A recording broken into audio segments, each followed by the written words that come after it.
माइथन, निर्माण का मानदंड।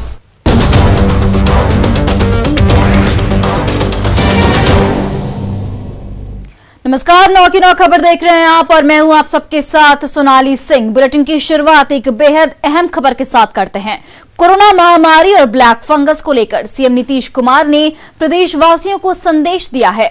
अपने ऑडियो संदेश में सीएम नीतीश कुमार ने कहा कि बिहार के लोग कोरोना महामारी से जूझ रहे हैं और 25 मई तक बिहार में लॉकडाउन लगाया गया है, जिससे कोरोना मरीजों की संख्या में कुछ दिनों से काफी कमी आ रही है। सीएम ने कहा कि 25 मई के पहले लॉकडाउन के संबंध में आपस में मिल बैठकर फैसला लिया जाएगा।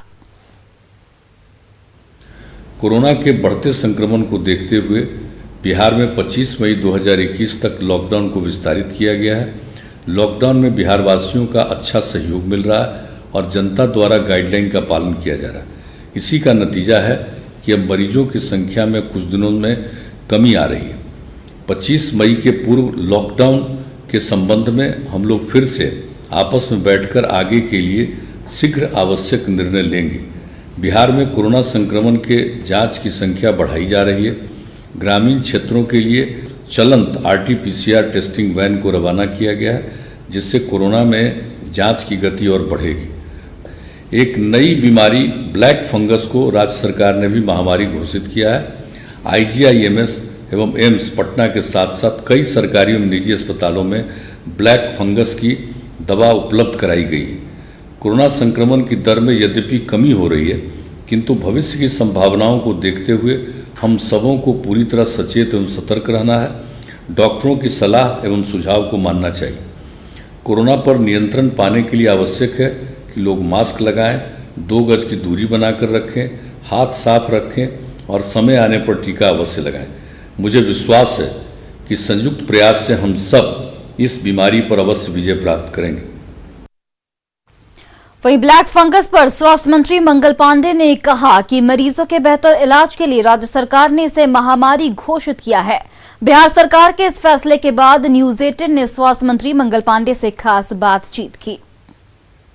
आप लोगों ने अब ब्लैक फंगस के लिए विशेष पहल की है, क्या रणनीति बना रहे हैं आप लोग? आपदा की श्रेणी में भी उसे रख दिया गया। देखिए, हर मामले में माननीय मुख्यमंत्री जी बहुत गंभीर और संवेदनशील रहते हैं और जैसे ही इस बीमारी के बारे में जानकारी मिली, इस बीमारी को भी हम लोगों ने एपिडेमिक डिजीज एक्ट 1897 की धारा 2 के तहत अधिसूच्य रोग घोषित किया है। मतलब नोटिफाइबल डिजीज होगा ये, और इसके तहत प्राइवेट या सरकारी अस्पतालों में जो लोग इलाज करा रहे होंगे, सभी मरीजों के बारे में IDSP को सूचित करना होगा सिविल सर्जन के माध्यम से, और उसके ट्रीटमेंट के जो प्रोटोकॉल बनेंगे, जो ICMR भारत सरकार के स्वास्थ्य मंत्रालय और बिहार सरकार का गाइडलाइन होगा, उसको फॉलो करना पड़ेगा। कुछ अस्पतालों में इसके लिए विशेष व्यवस्था भी आप लोगों ने करके रखी है। निश्चित रूप से ब्लैक फंगस की जैसे ही जानकारी मिली, बिहार पहला राज्य है जिसने इस बीमारी की दवाई को अस्पतालों तक पहुंचाने का काम किया,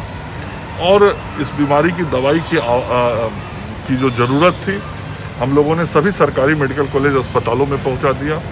इसके अतिरिक्त यदि प्राइवेट अस्पतालों में मरीज कोई है और उसको इलाज के क्रम में दवा की ज़रूरत है, तो पटना के RMRI में उसके भंडारण की व्यवस्था की हुई है, और बिहार सरकार के निदेशक प्रमुख स्वास्थ्य के निर्देश से वहाँ से दवा प्राइवेट हॉस्पिटल को दिया जा सकता है। और इसका लाभ भी मिला है। पटना के अंदर एम्स IGIMS में विशेष इसके लिए व्यवस्था बनाई गई है। इसके अतिरिक्त PMCH और NMCH में भी इसके इलाज की व्यवस्था की गई है। IGMS और एम्स पटना में तो डेडिकेटेड अलग से इसके वार्ड बनाए गए हैं। तो हम लगातार इस की चिंता कर रहे हैं स्वास्थ्य विभाग के लोग। और बिहार में ब्लैक फंगस के मरीज तेजी से बढ़ रहे हैं। हम आपको बताते हैं कि किन किन लोगों को इस बीमारी से खतरा है। इस रिपोर्ट को देखिए। बिहार में बढ़ा ब्लैक फंगस का खतरा।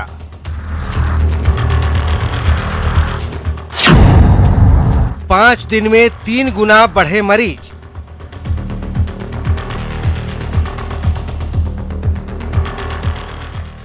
कोरोना के साथ ही अब मरीजों के लिए काल बनकर आई है काली मौत, यानी ब्लैक फंगस। तेजी से बढ़ते ब्लैक फंगस के मामलों से देश और कई राज्यों में हड़कंप मच चुका है। पंजाब, राजस्थान, हरियाणा, कर्नाटक, उत्तर प्रदेश, तेलंगाना, तमिलनाडु और गुजरात में ब्लैक फंगस को महामारी घोषित कर दिया गया है।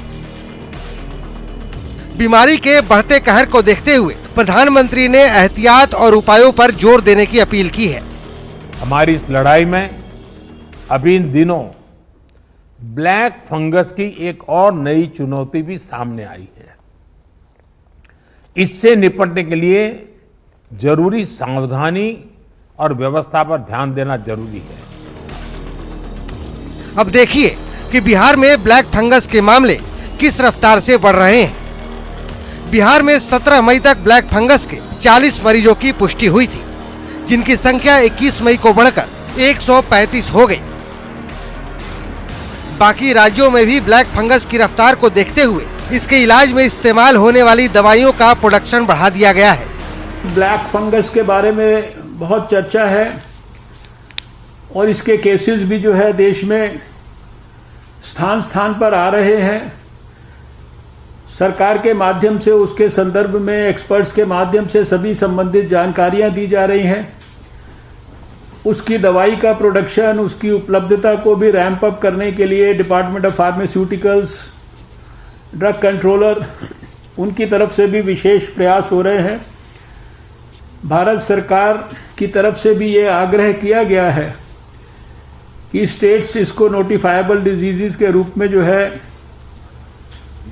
इसकी जानकारी दें और इसको सुनिश्चित करें कि हर एक केस जो इस संदर्भ में देश में आ रहा है वो हमारे नोटिस में आ जाए। मसूड़ों, फेफड़े और आंख को बर्बाद कर देने वाली ये बीमारी कोरोना से कमजोर हुए लोगों के साथ साथ डायबिटीज के मरीजों पर अटैक कर रही है। लिहाजा ब्लैक फंगस से सावधान डायबिटीज के मरीजों को सावधान रहने की जरूरत है। कमजोर इम्यूनिटी वाले भी सावधान रहें। कोरोना के दौरान ज्यादा स्टेरॉइड लेने वाले और ज्यादा टोसिलिजुमैब लेने वालों को भी सावधान रहने की जरूरत है। और इलाज के लिए IGIMS और पटना एम्स को सेंटर ऑफ एक्सीलेंस घोषित करते हुए वहां ब्लैक फंगस का अलग वार्ड बना दिया गया है। Bureau report, news 18 network.